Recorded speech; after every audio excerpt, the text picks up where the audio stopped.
Project 613, day 180.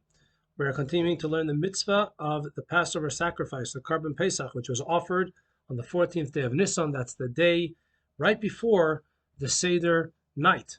So you've offered the Passover sacrifice together with a group. Its blood was sprinkled on the altar, and certain parts were burned on the altar. And then they would take they would take the sheep or the goat, bring it home, and roast it. And the mitzvah is to eat the roasted Karban Pesach, the Passover sacrifice, on the eve of the 15th of Nisan during the Seder. However, the mitzvah of eating the Karban Pesach is not to eat just the meat alone. One must also eat matzah and maror.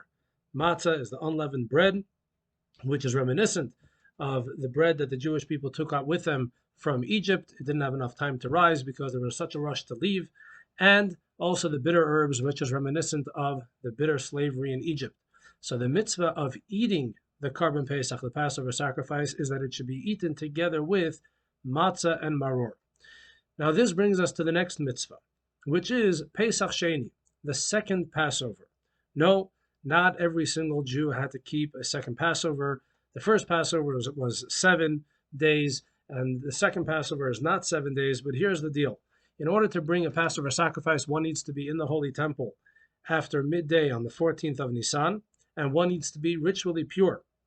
If they are not ritually pure, they cannot be part of the Passover sacrifice, they cannot eat from it, they cannot be considered a member of a Passover sacrifice group. And if you're not in the temple area, if you're not nearby, if you're not in Jerusalem for that night, you definitely can't take part in it. If a Jew is not ritually pure on that day, and he is not in Jerusalem on that day, there is a makeup. They are able to do the Passover sacrifice a month later on the 14th day of Iyar.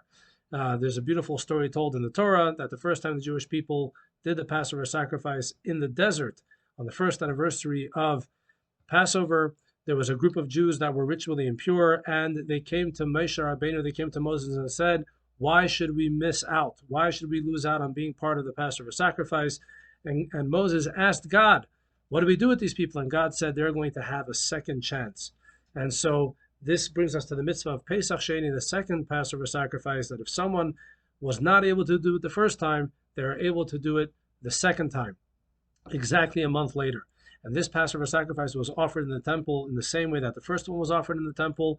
And that evening, on the eve of the 15th of Iyar, they would eat the meat of the Passover sacrifice together with matzah and maror. So that's the third mitzvah for today, that the Pesach Sheni, the second Passover sacrifice, is eaten the evening after it was offered in the Holy Temple together with matzah and maror. Thank you all for watching. More tomorrow.